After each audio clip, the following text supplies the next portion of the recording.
Imagine alguém instável emocionalmente, uma pessoa que tem humor suscetível ao meio, que não sabe quem é ou o que gosta, que busca se moldar ao outro para agradá-lo e tê-lo perto de si. Parece falta de segurança? Parece falta de personalidade? Parece autoestima baixa? O que muitos não sabem é que há pessoas que vivem no limite das suas emoções, com uma personalidade tão intensa quanto insegura, vivendo um vazio existencial que busca preencher com o outro. E isso não é fase ou algo que vai ser vencido com dicas motivacionais. É o transtorno de personalidade borderline. E é sobre ele que vamos falar um pouquinho hoje. Eu atendo pessoas com esse diagnóstico e recebi essa sugestão de uma inscrita aqui no canal para que eu falasse um pouquinho sobre isso. Aliás, se você tiver temas que gostaria que eu falasse, deixa aqui nos comentários. Eu estou sempre lendo e também respondo em vídeo. Mas vamos lá. O próprio nome borderline nos dá uma indicação do que é esse transtorno. É como alguém que está sempre à beira, né? Está sempre na borda da linha, no limite, por assim dizer. Mas quais são os sintomas desse transtorno? Medo do abandono, sendo ele real ou imaginário. Só a possibilidade de a pessoa poder ser abandonada de alguma forma causa extremo sofrimento. Relacionamentos interpessoais instáveis e intensos.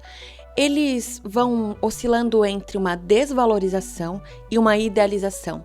É um tal de eu amo e eu odeio ao mesmo tempo. É como se essa pessoa se sentisse desvalorizada em algum momento e passa a odiar o outro e a si mesma. Mas também se a pessoa faz aquilo que ela espera, que corresponde de alguma forma à idealização, aquilo faz com que ela ame intensamente essa pessoa. Talvez você esteja se identificando até aqui com esse transtorno, mas obviamente existem outros critérios. E quando eu falo aqui de sofrimento, é muito difícil nós mensurarmos isso, mas o prejuízo que nós temos na vida da pessoa é um dos grandes indicativos do quanto isso acaba afetando as áreas social, emocional e laboral também, né, do trabalho. Então, assim, calma que tem mais critérios e também algo que é importante nós pensarmos aqui, nem tudo aquilo que está escrito aqui no DSM é aquilo que você tem. O DSM é um manual estatístico clínico, né, de doenças mentais. Então, ele traz inúmeros transtornos. Se você pegar e ler, folhear esse livro, talvez você encontre inúmeros transtornos que parecem estar de acordo com a sua vivência.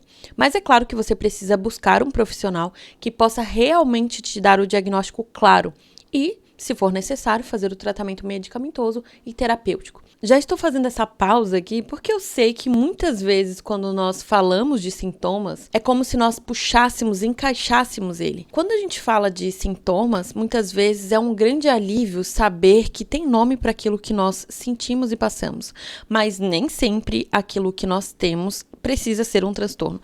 Fazendo essa pausa só para a gente continuar falando um pouquinho sobre os sintomas e para que você não comece com um caderninho a anotar e achando que tem tudo isso, termine o vídeo dizendo: ah, tá, eu tenho transtorno borderline, né? De personalidade borderline. Talvez não seja isso que você tenha, ou se for, busque ajuda médica para que você tenha o diagnóstico correto, ok? Até porque boa parte de nós possui várias vulnerabilidades emocionais quando nos relacionamos com o outro.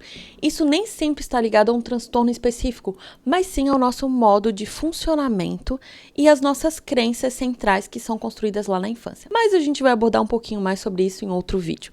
Por enquanto, vamos nos ater aos sintomas aqui para que você possa compreender, ajudar alguém próximo ou mesmo ter esse olhar mais aberto à perspectiva de talvez ter isso e precisar buscar ajuda. Mas vamos continuar aqui. Impulsividade em áreas autodestrutivas é um outro sintoma comum. Aquilo que eu falei anteriormente sobre a pessoa quando não tem a expectativa, aquilo que ela idealizou, e idealização é uma maquiagem que a gente passa na realidade, achando que aquilo cumpre alguns aspectos muito perfeitos daquilo que nós consideramos o ideal para a realidade.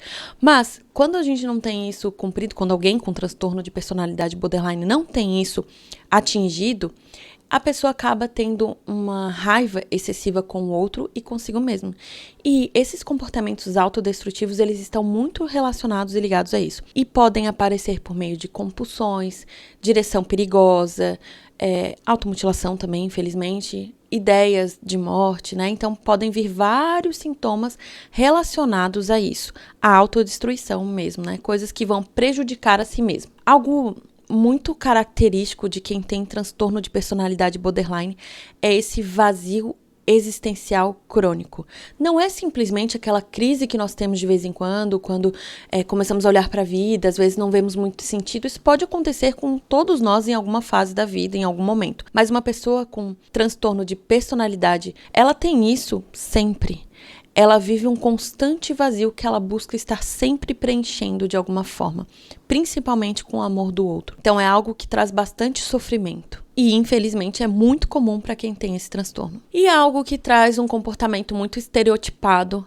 Quando a gente pensa em transtorno de personalidade borderline, muitas vezes nós pensamos em alguém que seja intenso e instável, mas que, já vou dizer aqui, com o tratamento correto, a pessoa consegue sim fazer a regulação emocional, mas essa raiva excessiva e essa dificuldade de regular as emoções.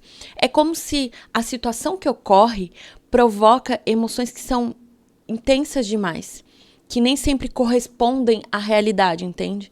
É como se acontecesse algo A e a sua emoção não correspondesse a esse fator A. Ela vai para o nível B, por exemplo. Claro que aqui eu estou usando letras para ficar mais claro, mas é basicamente isso. A emoção não corresponde àquilo que gerou, digamos assim. Porque nesse meio, nós da TCC sabemos que existem os pensamentos. Então, claro que existe também a questão cognitiva que nós vamos abordar mais à frente, mas essa dificuldade de controlar as emoções é algo muito evidente em alguém que tem transtorno de personalidade borderline e não está em tratamento. Mas quando começou-se a falar em borderline? A primeira vez que esse termo foi usado foi em 1938 pelo psicanalista chamado Stern. Ele percebeu que muitos dos seus pacientes possuíam uma neurose borderline, apresentavam um grau de imaturidade e insegurança muito mais intenso na transferência que alguém que fosse neurótico. Esses termos são da psicanálise, então eu estou colocando aqui como os autores trouxeram. Mas, basicamente, já começamos a ver aqui alguns elementos do que depois se tornou um transtorno diagnosticado pelo DSM. Mas o trabalho mais importante apareceu em 1953, do psicanalista Knight. Ele trouxe um livro chamado Estados Borderline. E esse termo acabou ganhando uma popularidade na psiquiatria. O que o autor trazia era a necessidade da terapia trabalhar as funções adaptativas e defensivas do ego. E, apesar desse transtorno já ser conhecido há muito tempo, com o passar dos anos, ele ganhou um certo enfoque de estudo na literatura médica, possibilitando a compreensão das características, da frequência, da formação desse transtorno de personalidade. E você pode estar se perguntando agora, como esse transtorno afeta a vida das pessoas normalmente? Tanto o medo do abandono quanto o medo da rejeição acabam desestruturando o eu. É muito além de uma tristeza, entende? É algo que realmente pode perturbar internamente de forma intensa o sujeito. Isso provoca alterações na autoimagem, na cognição e nos comportamentos da pessoa. É como se essa perda do outro, essa rejeição do outro, causasse sentimentos aversivos contra si mesmo. E a pessoa que passa por isso, que tem o transtorno de personalidade borderline, ela é uma ótima cuidadora, ela é uma ótima pessoa para cuidar dos outros, mas ela espera que os outros cuidem dela na mesma intensidade. O que nem sempre é possível fazer, porque a expectativa idealizada é muito grande, é muito alta. Então, uma simples negativa pode representar para uma pessoa com transtorno borderline que você não a ama, não gosta dela, está tirando-a da sua vida, provocando raiva, automutilação, uma dificuldade, como a gente falou anteriormente, de regular as emoções. E assim, esse é um transtorno de personalidade. Uma pessoa que acha que é assim, que tá tudo certo, e ela não consegue compreender que isso é um transtorno de personalidade, ela acaba não conseguindo perceber a inflexibilidade dos seus padrões de pensamento. Isso faz com que ela tenha uma visão muito engessada do mundo, entendem? E assim, não é algo que a pessoa escolhe de forma consciente, eu serei assim. Ela às vezes nem percebe que ela tem essa questão do pensamento muito inflexível, muito idealizado e que ela espera muito dos outros, que os outros são tão importantes para a formação do próprio eu dela. E antes que você que está assistindo aqui torça o nariz, saiba que esse transtorno foi estudado e comprovou-se que o córtex cingulado anterior, que é uma região mediadora do controle afetivo, assim como as demais áreas do córtex pré-frontal, demonstraram um metabolismo basal afetado. E outras pesquisas demonstraram redução no volume da amígdala e do hipocampo em pacientes com personalidade borderline. Ou seja, o padrão neural de funcionamento é diferente, porque a amígdala ela está ligada à fuga e ao medo. Já o hipocampo, por exemplo, está relacionado à aprendizagem das emoções e à formação de novas memórias. O córtex pré-frontal está relacionado com a tomada de decisões e o raciocínio social. É por isso que o tratamento ele precisa ser psicoterapêutico, mas também psicofarmacológico, porque na terapia nós vamos trabalhar com esses padrões de pensamentos inflexíveis, regulação emocional, reestruturação cognitiva, compreensão do que é o transtorno e também lidar com aqueles pensamentos que são mais desadaptativos,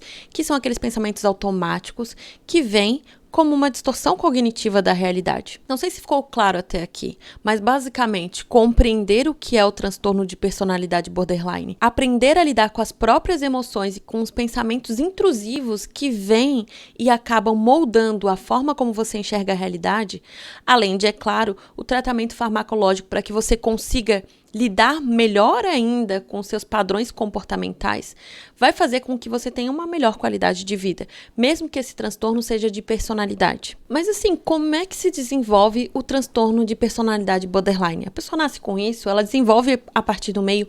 Como que funciona? A pesquisa de Young de 2015, ela traz 3 fatores principais, que, digamos assim, podem explicar um pouquinho pra gente de como funciona essa questão do transtorno borderline. O primeiro deles é genética e temperamento, ou seja, a pessoa sim, nasce com esse transtorno. Mas antes que você pense que isso é muito determinista, o segundo elemento é infância e experiências familiares e no mundo exterior. Ou seja, muitas vezes nós nascemos com uma predisposição a ter uma doença, qualquer ela que seja, mas dependendo do nosso meio, de como nos relacionamos, de como vivemos a nossa vida, isso pode sim desenvolver ou não. E um terceiro elemento que ele traz como algo que nos ajuda a entender o funcionamento e o surgimento do transtorno borderline é a interação entre o temperamento da criança, o estilo parental, ou seja, como que a família lidou com essa criança durante a infância, e as reações dos cuidadores.